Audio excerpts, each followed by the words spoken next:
How do professionals deal with lack of inspiration? Let's find out.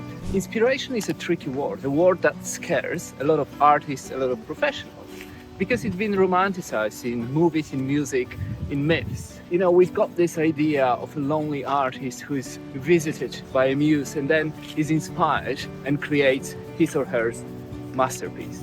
Now, as a working professional, I want to tell you that it's complete bollocks. First of all, deadlines don't care about inspiration.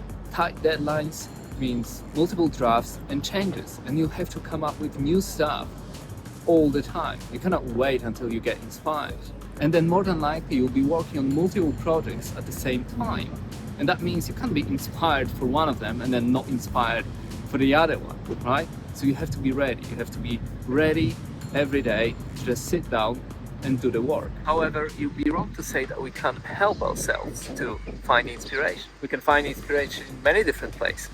And here are a few tips that I have for you if you're feeling stuck. One, you can visit interesting, inspiring places and cities like Paris, for example. Then you can have a wander, you can look at the architecture, you can learn about new cultures, you can taste new foods, and I'm sure in no time you'll find motivation and inspiration that you're looking for. The second advice I got for you is go for a walk without distractions. So no phone, no WhatsApp, no email, and just have a wander and have a think. Give yourself time to think and be in nature, be in spaces, observe them, be mindful of them, and I'm sure you'll get an idea, you'll get an inspiration, you'll get something to work with later on when you sit down in front of your computer. And the third advice I've got for you is to consume a lot of media, not just media that you're working on. So if you're a film composer, don't just listen to film scores.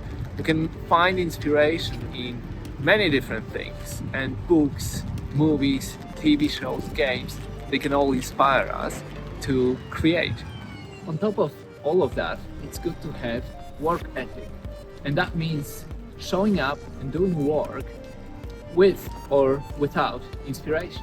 Brandon Sanderson is a popular fantasy writer. He wrote Mistborn series, Stormlight Archive series, and he says that even though he's a writer, he works like an accountant. It means that he's got a set hour when he sits down and writes, and then he refines and edits what he has written. So treating your creative work as you do with normal work is a good habit. Now I've got a bonus point for you as well. When you develop your skills, your knowledge, you learn, it means that you acquire patterns, techniques, habits that help you to get the work done, because then you've got tools that you know will work within the context of your project with the inspiration, and that tool belt of techniques will grow over time. Or if you're really stuck, you can always visit Paris. Thanks for watching. If you enjoyed this video, check out the next one,